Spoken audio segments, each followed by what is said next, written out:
Assalamualaikum warahmatullahi wabarakatuh.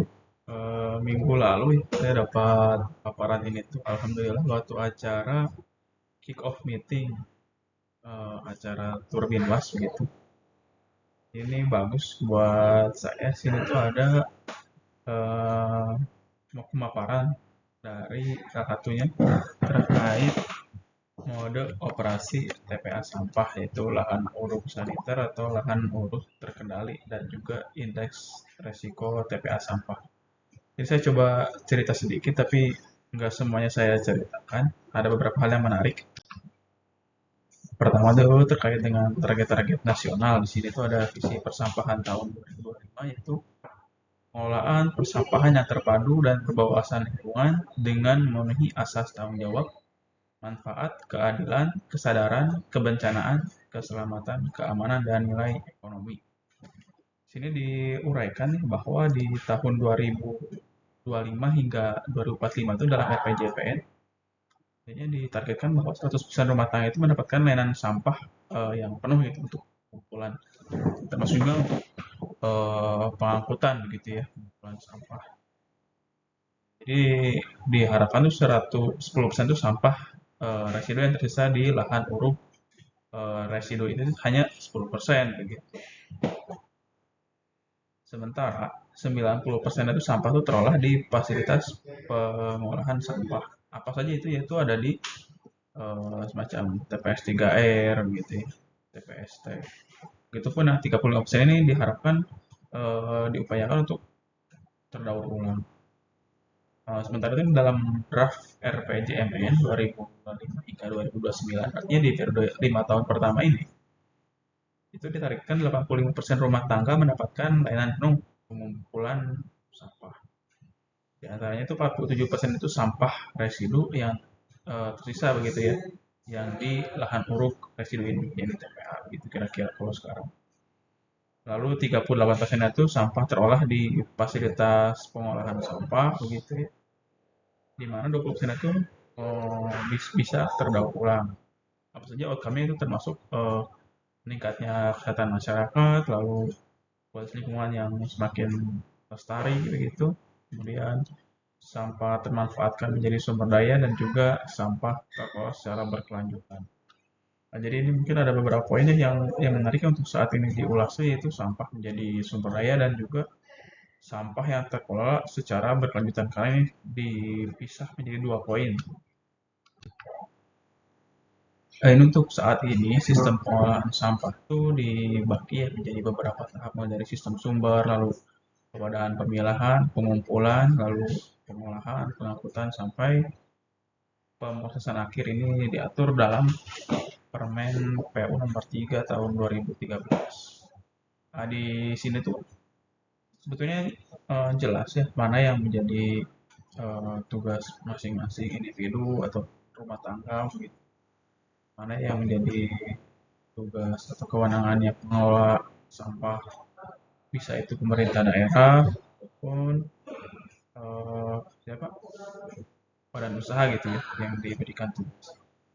Untuk pewadahan pemilahan sebetulnya bisa diupayakan sejak dari sumber begitu ya, karena kan pewadahan ini kan sudah di lingkupnya mereka, mulai dari pencegahan timbulan, lalu pengurangan juga sampah sini harus sudah dipilah, lalu di pengumpulan pengumpulan tuh dari sumber sampai ke tempat pengolahan, yaitu di TPS 3R atau di TPST ya.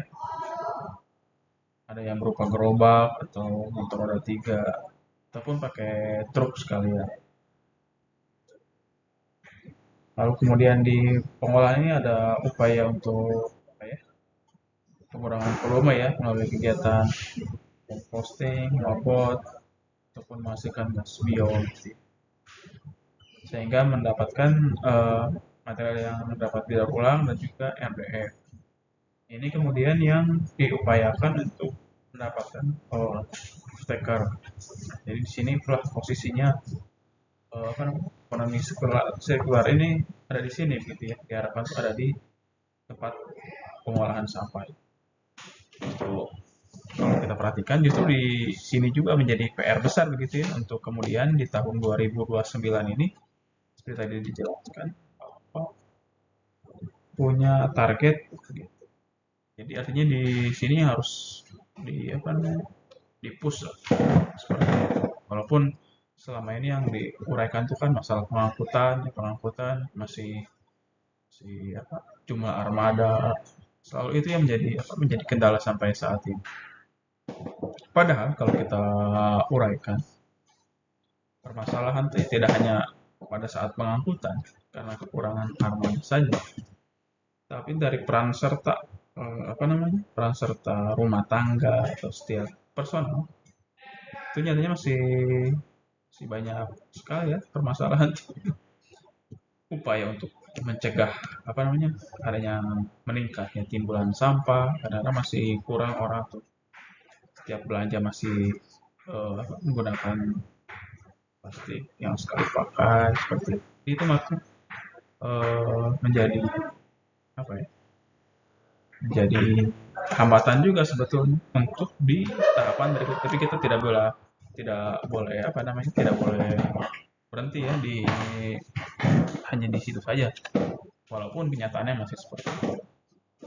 Tapi artinya dengan setiap orang memiliki kesadaran begitu bahwa setiap permasalahan yang ada di ada di lingkupnya itu merembet sini.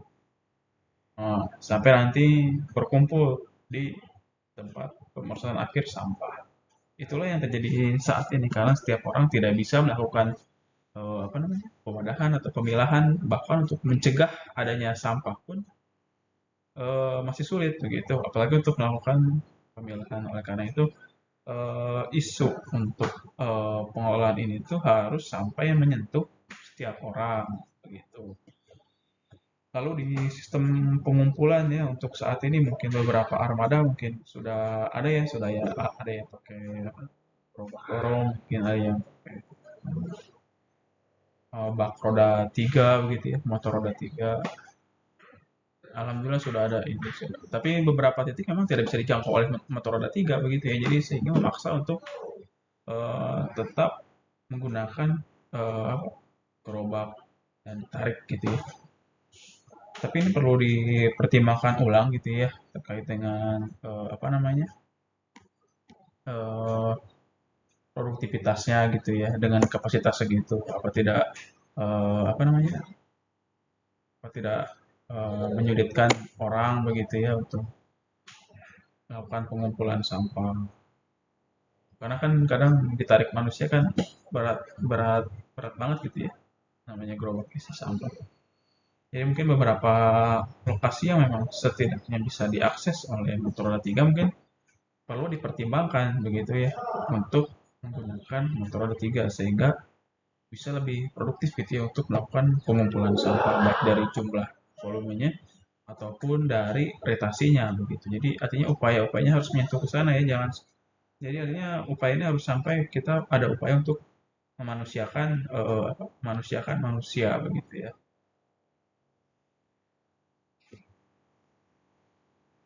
Lalu untuk pengolahan ini mungkin tadi sudah dijelaskan ya. Jadi ini secara umum itu kita akan mengarah kepada uh, upaya komposting, magotisasi, menghasilkan gas bio.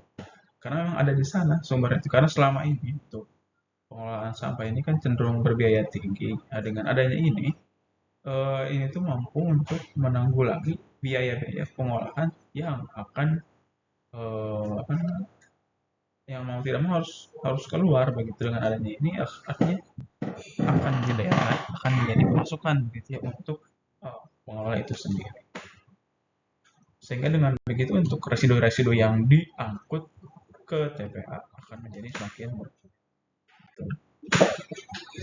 Berikutnya itu ada tantangan dan dalam sistem pengolahan sampah nasional. Jadi ini secara nasional seperti ini permasalahan. Artinya setiap daerah mungkin perlu tahu juga permasalahan di saya itu nggak kayak gini loh. Permasalahan saya itu nggak kayak gitu loh. Iya, artinya dengan teman-teman memahami itu sudah satu langkah lebih maju. Cuma ini yang diuraikan di sini merupakan permasalahan nasional ya, seperti di pengaturan ini. Sini itu belum semua kabupaten memiliki payung hukum terhadap sistem pengolahan sampah. Dengan tidak adanya payung hukum saja, jadi itu sudah menjadi apa namanya, menjadi kesulitan gitu ya, hambatan utama untuk pengolahan ini karena untuk apa penegakan hukum menjadi sulit. Itu yang pertama. Lalu untuk pelembagaan di sini belum ada pemisahan gitu ya, antara operator dan regulator. Jadi sementara masih dikelola oleh dinas biasanya. Itu yang mungkin menjadi apa namanya? Menjadi semacam tantangan gitu ya ke depan. Itu yang mesti dipetakan sebetulnya ya oleh apa namanya? Oleh pusat begitu ya. Sebetulnya tuh bagaimana sih potensi-potensi untuk mendukung percepatan ini? Itu yang perlu didukung. Termasuk ini juga yang di poin 2 ini, kemampuan SDM yang terbatas. Kebetulan ini pemaparan dari apa dari PUPR, makanya menjadi menarik begitu ya dengan poin kedua ini. Sebetulnya kemampuan SDM seperti apa sih yang diperlukan untuk menangani mengatasi tantangan pengolahan sampah seperti ini? SDM yang seperti apa begitu. Jadi makanya itu perlu untuk memetakan juga ya mana-mana SDM yang memang memang memiliki kekurangan atau apa eh, kelebihan juga begitu, dan juga bagaimana itu bisa ditularkan begitu ya kepada SDM SDM lainnya, sehingga nanti mungkin dapat dapat dipetakan kemudian mana yang perlu materi atau materi-materi apa sih yang perlu kita untuk bangun begitu ya untuk meratakan apa, pemahaman ini tuh, menyamakan pemahaman ini di seluruh eh, Indonesia khususnya. Kemudian terkait peran serta masyarakat itu yang tadi di awal itu pemahaman masyarakat terkait pengolahan sampah yang masih rendah. Akibatnya apa? Yaitu resiko untuk apa nih, sampah tercampur jadi tinggi karena belum ada pemilahan begitu. Karena pemahaman masyarakat terkait dengan urgensi sebetulnya. Urgensi sistem pengolahan sampah itu seperti apa itu masih belum belum ngeh lah ke sana. Ternyata memang harus dipilah. Lalu juga keterlibatan masing-masing pihak belum ada. Seperti pemerintah kita masih kurang, lalu swasta, masyarakat, dan perguruan tinggi yang belum terpadu. Jadi ini beberapa lokasi mungkin sudah bagus ya, kita perlu apresiasi juga, perlu mencontoh bahkan ya, itu yang sudah melibatkan pentahelix gitu ya, berbagai institusi. Perlu kita contoh, kita pelajari juga seperti apa di daerah sana bisa diterapkan. Gitu. Jadi kalau kita lihat dari 5 aspek ini, ternyata permasalahan teknis lebih banyak ya. Padahal kalau kita apa namanya cermati, apakah memang banyak tapi tidak tidak sebesar permasalahan lain atau seperti apa? Tidak tidak tahu. Cuma dalam pemaparan ini memang aspek teknis diuraikan lebih banyak begitu ya, seperti kesulitan untuk mencari lahan begitu ya. Karena kan kebutuhan apa namanya lahan untuk TPA kan cenderung besar. Lagi itu didesain untuk 10 tahun ya minimal. Jadi tentu butuh lahan yang sangat besar. Itu pertama tantangan ke depan. Kalau kita terus dalam kondisi apa ya, bisnis as usual, jadi tidak ada perubahan. Kemudian dokumen perencanaan sistem pengolahan sampah yang kurang memadai. Artinya ada mungkin. Artinya dokumen itu ada, cuma artinya belum pas begitu ya. Artinya butuh tinjauan. Siapa yang melakukan tinjauan? Ya teman-teman juga dari pemerintah daerah ataupun dari institusi yang memiliki perhatian begitu ya, lembaga mungkin perhatian terhadap pengolah perencanaan sistem pengolahan sampah. Kemudian kegiatan pengurangan sampah yang eh, belum maksimal gitu. Di mana ini pengurangan tuh bisa jadi ada di masyarakat itu di sistem sumber ataupun di pengolahan gitu ya, karena kan di beberapa itu kan diolah tuh untuk dipilah gitu, di composting, ini untuk mengurangi volume sampah yang masuk ke TPA. Kemudian pengolahan sampah ini masih menggunakan metode pembuangan terbuka. Terbuka ini jadi sistem open dumping ya, kalau kita sering dengar. Di terbuka tuh artinya belum rajin di ini tuh apa, rajin diuruk. Itu tuh mestinya setiap apa namanya, secara berkala di setiap hari ada penutup harian. Sampah-sampah tuh ditutup, cuma dengan segala keterbatasannya pengelolaan sampah di TPA itu belum bisa seperti itu. Jadi saat ini masih dominan untuk dibuang secara terbuka, nanti setelah berapa waktu mungkin tersedia tanah penutup baru itu seperti itu. Kemudian penerapan teknologi pengolahan sampah yang canggih masih belum maksimal. Jadi pada umumnya masih pengelolaan sampah itu masih yang ya masih yang standar ya, bahkan cenderung yang berbiaya biaya rendah. Jadi artinya tidak tidak semuanya menggunakan teknologi yang canggih ya. Dan dengan yang ada yang memiliki teknologi canggih pun belum maksimal. Jadi diharapkan ya ke depan beberapa kita bisa bisa belajar ya dari beberapa pengelola yang sudah menerapkan teknologi canggih. Bagaimana sih supaya supaya lebih maksimal, lebih optimal mendapatkan apa namanya, suatu produk mungkin itu. Kita jadi artinya harus terus apa namanya, terus belajar begitu ya. Kemudian juga dari off-taker sampah terolah belum terpetakan. Ini juga masih PR. Lalu dari pendanaan ini komitmen anggaran pengelolaan sampah itu masih terbatas ya, karena mungkin ada beberapa keperluan, kepentingan. Sementara ini sampah itu tidak bisa berhenti ya, pengelolaan sampah tiap hari dihasilkan. Jadi tidak tidak mungkin kita ada apa, libur gitu ya untuk mengelola sampah, untuk mengangkut sampah. Karena akan terakumulasi pada akhirnya yang seperti ini. Sedangkan komitmen itu masih terbatas ya. Resikonya apa ya? Seperti yang sudah terjadi di beberapa lokasi, terjadi penumpukan gitu ya. Konsentrasi di beberapa titik. Itu karena keterbatasan. Jadi artinya keterbatasan pemerintah gitu untuk menganggarkan. Kemudian juga untuk alternatif pendanaan sistem pengolahan sampah yang masih terbatas. Dan juga praktik pola KPBU yang masih terbatas. Ini juga salah satu poinnya. Ini juga mungkin termasuk beberapa hal yang perlu kita apa kita dorong begitu ya, melalui peningkatan kemampuan SDM di sini. Beberapa lokasi yang sudah mampu menerapkan apa pola KPBU yang baik, kita bisa sharing begitu, sehingga nanti untuk SDM pada lokasi lain begitu ya, yang masih punya praktik pengolahan yang kurang baik, bisa belajar pada lokasi-lokasi atau apa namanya, pengolah yang memiliki praktik KPBU yang sudah ada gitu. Walaupun ya mungkin belum juga, cuma yang sudah ada seperti apa. Jadi kita bisa terus apa namanya, improvement seperti apa gitu, terus meningkatkan kapasitas untuk pengolahan sampah ini. Lalu ini terkait dengan konsep dasar TPA sampah, yaitu prinsipnya itu TPA itu untuk tempat, yaitu untuk memproses dan mengembalikan sampah ke media lingkungan.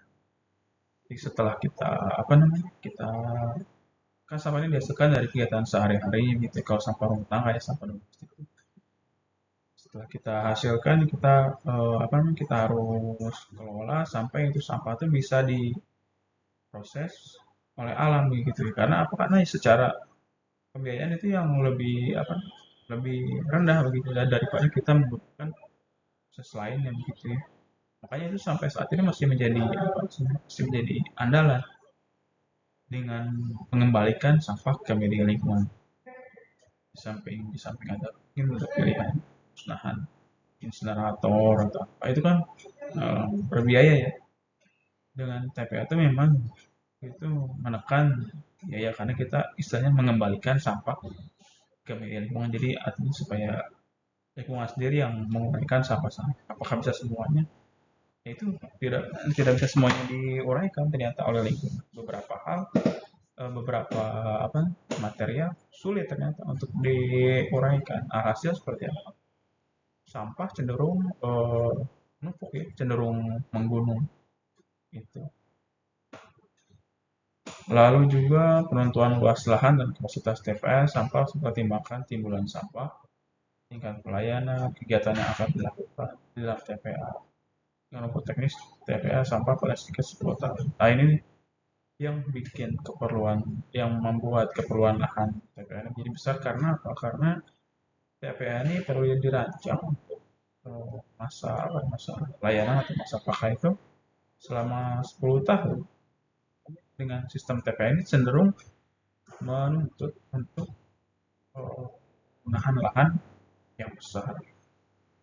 Itu merupakan konsekuensi dari kita menggunakan teknologi ini ya, teknologi tempat pemrosesan akhir sampah. Gitu. Di balik masih ada teknologi lain. Berikut ini ada sarana dan prasarana TPA sampah, yaitu ada fasilitas dasar, lalu ada fasilitas perlindungan operasional, dan juga penunjang. Jadi di sini tuh di fasilitas perlindungan lingkungan terlihat ya bagaimana fasilitas ini harus ada begitu ya. Termasuk di sana ada lapisan kedap air, geomembran, gitu ya. Lalu ada saluran pengumpul lindi, instalasi pengolahan lindinya, begitu. Untuk apa? Karena dari sampah ini tuh yang dihasilkan itu tidak hanya sampah toh. Jadi setelah itu sampah membusuk, terurai, temu air, dihasilkan lindi. Ini tuh yang justru yang menjadi apa namanya pencemar, sumber pencemar baru. Jadi artinya dengan menambahkan sampah setiap hari itu, artinya mengkonsentrasikan sumber pencemaran. Jadi memusatkan sumber pencemaran. Tapi artinya dengan menggunakan instalasi pengolahan lindi yang baik, itu diharapkan tidak akan mencemari sumber air, sungai, badan air penting. Itu masih menjadi PR juga. Lalu zona penyangga buffer area, suhu uji atau pantai. Termasuk juga penanganan gasnya seperti apa. Gas yang dihasilkan ini ternyata lebih berbahaya loh. Gas metan ini dibanding gas karbon dioksida. Nanti boleh lihat di beberapa sumber itu memang menyebutkan bahwa metan ini lebih berbahaya begitu untuk terhadap peningkatan suhu gitu. Gas rumah kaca. Terhadap gas rumah kaca. Belum lagi terhadap potensi adanya ledakan. Karena ini kan lebih mudah bereaksi ya, itu kena seperti yang sudah ada bencana mungkin waktu 2008 di Lebih Gajah, ataupun sudah pernah ada berita juga ledakan di TPA mana, di TPA Sarimu, di TPA mana, kebakaran. Nah itu kan dihasilkan dari gas, jadi artinya ini itu perlu untuk dikelola dan ditangani seperti itu. Nah, kemudian ini terkait dengan ketentuan penanganan sampah di TPA. Jadi ini residu yang berasal dari kegiatan rumah tangga, komersial, pasar, kegiatan perkantoran, institusi pendidikan, kegiatan lainnya yang menghasilkan sampah sejenis sampah. Kemudian juga sampah B3 dari rumah tangga tidak boleh masuk lahan uruk, harus disiapkan area penyimpanan khusus sampah B3. Apa aja sih sampah B3 ini kan dari rumah tangga kita kadang masih menyisakan beberapa apa ya namanya semacam perangkat elektronik gitu ya di sana mungkin kita masih campur baterai-baterai bekas begitu, lampu kita punya lampu kita campur di sana, sampah lampu gitu ya, kita campur di sana, itu terkategori limbah B3. Oleh karena itu sebetulnya mesti dipisahkan ya sampah-sampah seperti itu dari sampah eh, sampah rumah tangga. Kemudian juga sampai masuk TPA tidak seluruhnya diuruk dalam tanah uruk. Dianjurkan untuk dilakukan pengolahan pengolahan di mana? Entah di tempat pengolahan sampah di TPS 3R begitu ataupun yang di TPST. Adapun limbah yang dilarang diuruk di TPA sampah apa saja yaitu limbah cair yang berasal dari kegiatan rumah tangga. Jadi beberapa air limbah domestik tidak boleh masuk ke dalam TPA sampah karena apa ini? Artinya sudah menambah dari beban instalasi pengolahan air limbah. Instalasi pengolahan air limbah itu dihitung berdasarkan eh, apa ya volume untuk eh, luasan landfill begitu. Artinya air hujan yang kita terima terima di Terima di landfill, kita bawa ke IPLA segitu. Jadi kalau kita mendatangkan begitu ya, mendatangkan limbah cair dari kegiatan rumah tangga, ini artinya akan memperberat tugas dari instalasi pengolahan limbah. Apalagi ini limbah yang terkategori B3, limbah spesifik di kegiatan medis. Ini tidak boleh sama sekali ya, karena beberapa berita memuat begitu ya, sebelum-sebelumnya itu ada limbah eh, medis begitu ya, suntikan, ada yang masker atau apa. Ini tidak boleh ya untuk diuruk di lahan TPA. Seperti itu prosedurnya. Kemudian untuk pemeriksaan akhir di TPA sampah seperti apa saja, mulai dari dipadatkan gitu ya, dipadatkan, lalu ada penutupan tanah. Ini memang harus ditutup tanah untuk TPA yang jenis sanitary landfill begitu, harus ditutup tanah secara berkala. Kemudian pengolahan ini dan juga penanganan gas. Ini ada dua ya mode operasi TPA itu, ada yang lahan uruk terkendali dan juga lahan uruk saniter. Yang pertama apa? Yaitu yang terkendali itu sampah ditimbun, kemudian dipadatkan, ditutup dengan tanah secara periodik, dan juga ada pengendalian minimal. Kemudian untuk saniter ini, sampah ditimbun secara sistematis dengan perlengkapan lengkap begitu ya. Ada sistem pengolahan lindi, gas, dan pemantauan. Ini yang biasa kita desain kita pakai untuk pengolahan sampah di TPA ya, pemeriksaan akhir sampah di TPA itu menggunakan saniter. Ini beberapa ilustrasi ya begitu, ilustrasi untuk potongan sel di landfill. Jadi seperti ini kondisinya. Bagaimana kita ini mau menggambarkan bagaimana sebetulnya TPA ini dibuat untuk melindungi lingkungan begitu ya. Bagaimana ada groundwater itu air tanah, bagaimana ada drainase lindi kita buat, saluran licin, pipa gas supaya demi keamanan dan keselamatan dibuat. Jadi kita buat tuh memang karena memang ada konsen ke sana begitu. Nah, ini beberapa lebih detail ya, bagaimana lapisan-lapisan di landfill ini seperti apa. Sampai nanti ada geotekstil ini tadi yang saya sebutkan gitu ya. Nanti ada ada pipa begitu. Ini yang kebetulan yang menggunakan tanah liat ya. Jadi ada juga yang desain tuh kan tidak tersedia tanah liat di lokasinya, jadi langsung menggunakan geotekstil. Jadi ini pipa tuh ditaruh di atasnya geotekstil begitu, dengan kedalaman yang diatur begitu.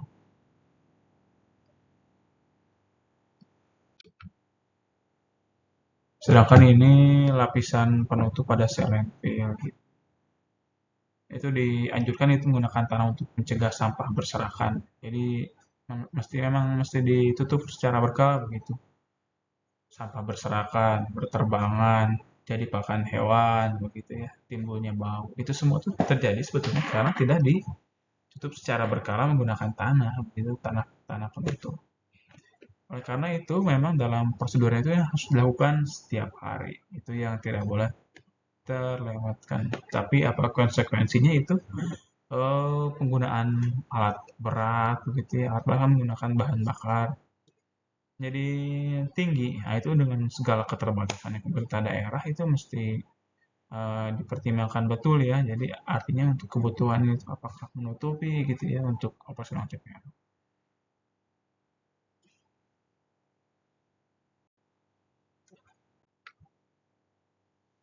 Nah, ini untuk lapisan penutup TPN dibuat demikian ya. Kita buat apa? Slope. Nanti setiap ketinggian tertentu begitu, ketinggian tertentu tambah lagi pipanya untuk ventilasi gas ini gitu ya. Cover lagi pakai apa namanya? Cover dari apa ya? Besi begitu ya. Dengan rasio kemiringan ya 1:3 boleh.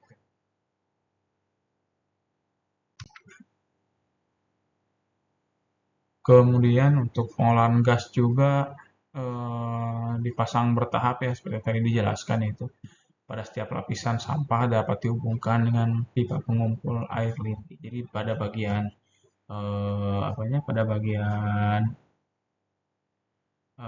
mendatarnya menggunakan ini kan pipa lindinya kan. Nanti di beberapa titik ada pipa gas gitu. Ini bak untuk nanti ada pipa gas. Jadi sampah setinggi ini misalnya sampah sudah setinggi ini, kita sambung lagi pipanya. Tambah lagi tanahnya udah segini.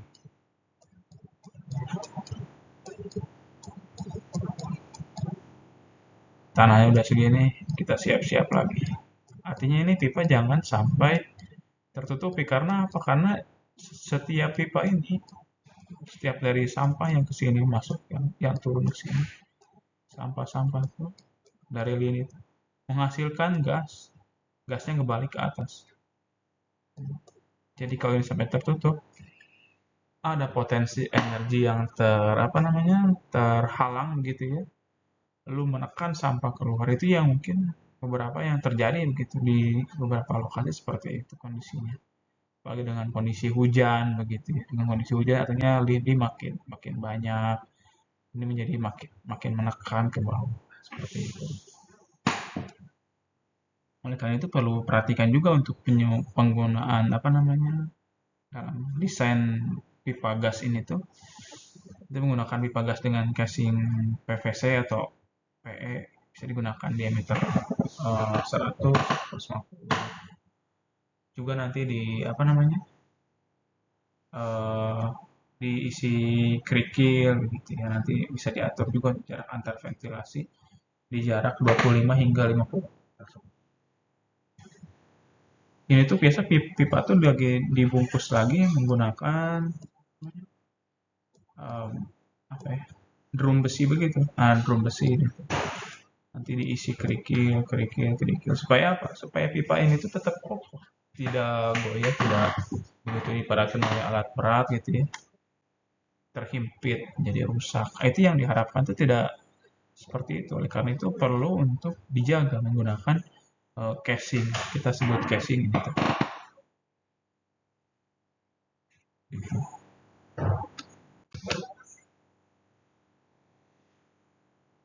Ini gambar teknisnya ya. Ini mungkin terlalu teknis banget seperti ini. Tapi ini sudah dijelaskan tadi seperti apa. Ini tuh penampangnya kalau kita apa namanya potong, sementara ini tampak dari atas seperti itu.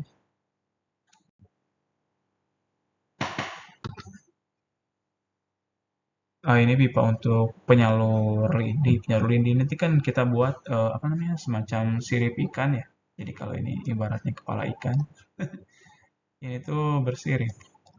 Gini. Ya, ini. Jadi artinya supaya daya tangkap dari lidi ini besar ya area tangkapan. Jadi nanti sampah dari sini masuk ke sini. Begitupun yang dari sini. Masuk semuanya ke sini. Ke sini. Supaya tidak tergenang. tidak terkonsentrasi, air lindi itu tidak terkonsentrasi di satu titik. Itu yang menjadi stuck, menjadi apa namanya, menggenang penuh air sampah itu seperti itu. Tapi dengan kita membuat seperti ini, pengumpul model sirip ini mampu menyalurkan dengan lebih baik. Gitu. Nanti kemudian setelah dari sini akan masuk ke instalasi pengolahan lindi ya. Bila perlu ditambahkan dengan pengolahan kimia dan land treatment. Tentu ininya kalau yang pengolahan kimia mungkin agak sulit ya karena tentu menjadi sangat apa ya berbiaya begitu. Maka itu di beberapa eh, lokasi juga masih menggunakan pengolahan secara biologis ya menggunakan kolam-kolam stabilisasi begitu. Nah, dari kolam apa namanya anaerob terus fakultatif maturasi ya sampai ke wetland itu wetland. Nanti kita lihat di wetland itu seperti apa sih hasil yang di akhir itu apakah sesuai dengan yang diharapkan atau seperti apa. Dan di sana pun bisa diambil, bisa diuji. Nanti hasilnya seperti apa, apakah memenuhi eh, baku mutu yang disyaratkan atau belum. Jadi artinya untuk efisiensi ini, efisiensi penyisihan apa namanya lindi ini kita bisa pantau terus dari setiap kolam. Termasuk nanti yang pas di akhir, pas di wetland kita harus ukur secara berkala. Nah ini yang tadi disebutkan bahwa unit pengolahan lindi ini, instalasi pengolahan lindi ini dihasilkan dari tempat pembuangan sampah pada bak pengumpul lindi. Kemudian diproses ya menggunakan metode biologi, fisik, kimia, teknologi membran. Artinya makin kesini itu makin berbiaya. Begitu. Jadi dengan selalu diprioritaskan menggunakan pengolahan biologi begitu. Padahal ya mungkin di beberapa lokasi kalau kita perhatikan sih sampah apa namanya komposisi sampah itu kan mungkin lain ya. Tapi selama ini sih masih lebih tinggi kandungan apa namanya sampah organiknya. Jadi otomatis ini selalu menyasar menggunakan pengolahan biologi meskipun tidak menutup kemungkinan kita menggunakan pengolahan kimia gitu ya. Penggunaan apa namanya bahan-bahan kimia. Kemudian memastikan efluent air lindi yang diolah memenuhi baku mutu yang ditetapkan serta disesuaikan dengan kriteria badan air penerima. Kriteria seperti apa? Ini setiap badan air itu, setiap sungai punya kelasnya tersendiri, punya baku mutu tersendiri. Oleh karena itu perlu dipantau dan juga diperhatikannya gimana, apakah ini itu memenuhi atau tidak, gitu ya. Kelas 1 seperti apa, kelas 2 apakah masuk kelas 2, apakah kelas 1 atau seperti apa, begitu. Kemudian resirkulasi lini ini sangat dianjurkan untuk mempercepat proses stabilisasi urungan sampah. Itu yang menjadi apa namanya menjadi PR ya untuk saat ini ya. Dan juga menjadi uh, urgensi mungkin saat ini salah satu hal yang bisa dilakukan itu dengan melakukan resirkulasi lindi. Walaupun ya mungkin agak sulit ya karena mungkin di beberapa TPA level sampahnya sudah sampai ada di level misalnya ada di 14 meter 14 meter itu dari posisi apa namanya top dinding apa dinding sel. Jadi artinya mungkin ada beberapa lokasi IPL yang sudah di bawah, artinya perlu menggunakan pompa yang dayanya lebih besar begitu, lebih dari 14 meter. Itu PR sendiri untuk melakukan resirkulasi. Tapi tetap diamanatkan begitu ya. Untuk apa? Untuk mempercepat proses stabilisasi urungan sampah itu. Kemudian metode pengolahan lindi yang dapat dilakukan itu bisa juga lumpur aktif, gitu, pengolahan kimia, koagulasi, flokulasi, media membran. Tapi tentu yang seperti ini tuh belum menjadi pilihan untuk saat ini karena apa? Karena berbiaya besar. Karena itu masih cenderung menggunakan pengolahan secara biologis menggunakan bak-bak stabilisasi karena itu menggunakan apa namanya bakteri-bakteri yang ada di dalam sampah. Gitu ya. Namun apa konsekuensinya? Itu cenderung lambat prosesnya.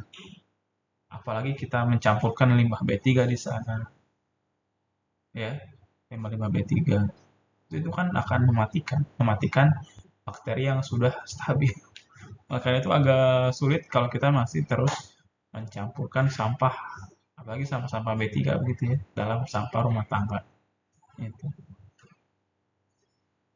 Ini bila menggunakan pengolahan biologis sebelum dilakukan proses pengolahan lindi, perlu dilakukan penyemaian bakteri pengurai, seeding, dan aklimatisasi terlebih dahulu. Itulah prosedur. Kemudian juga wajib memperhatikan kedalaman bak atau kolam pengolahan lindi dari endapan agar kedalaman efektif kolam tetap terjaga. Ya, karena saat ini masih menggunakan kolam-kolam stabilisasi begitu ya, seperti anaerob. Anaerob itu kondisinya ada di misalnya di kedalaman 4 meter. Andai kata itu sudah terbentuk apa namanya terbentuk endapan, berarti kan kedalaman kolam itu semakin semakin berkurang tuh. Jadi artinya yang tadinya anaerob mulai mulai hilang jadi fakultatif. Makin dangkal lagi, makin terjangkau oleh oksigen. Jadi sudah hampir tidak berfungsi tuh kolam anaerob. Manakala sudah makin tinggi si endapannya. Oleh karena itu di kolam-kolam anaerob ini mesti diperhatikan ya, bagaimana endapan yang terbentuk, apakah sudah apa namanya mengurangi ketinggian secara efektif begitu ya, mengurangi tinggi efektifnya seperti apa. Gimana cara? Ya kita pompa, kita keluarin itu pompa pakai pompa, kita keluarin lumpur pakai pompa lumpur gitu.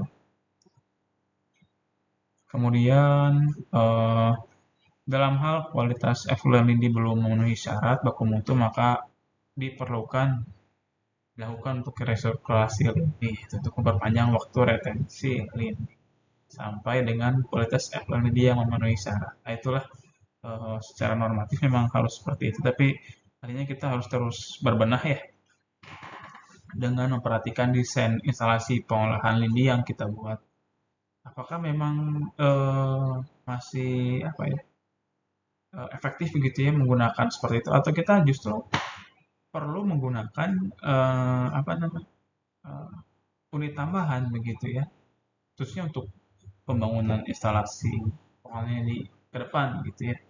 Apakah mungkin di satu lokasi mungkin yang tinggi itu kadar eh, bisa jadi kadar apa namanya organik mulai dari BOD COD tinggi, tapi apakah dari hal-hal amonia nitrogen begitu tidak kita perhatikan, sementara itu mungkin menjadi penghambat. Itu mungkin salah satu contohnya. Jadi kita tidak bisa fokus hanya di penurunan satu dua parameter begitu, kita harus fokus juga di beberapa parameter lainnya mungkin yang kerap luput ya, karena itu mungkin kadang menjadi penghambat juga untuk turunnya apa namanya kadar BOD CO2, misalnya kan nitrogen terlalu tinggi begitu ya, amonia tinggi. Amonia dari mana? Dari zat organik juga itu amonia itu sayur-sayuran mungkin buah-buahan terurai itu menghasilkan amonia juga gitu kan. Itu perlu diperhatikan juga untuk desain-desain instalasi pengolahan lindi, apakah memang sudah efektif untuk desain yang saat ini. Jadi tidak terlepas dari teman-teman yang teknis ya untuk terus menerus untuk memperbaiki, menelaah lagi. Itu kayaknya untuk yang menarik tuh sampai slide yang tadi itu ya yang bisa dibagikan ya.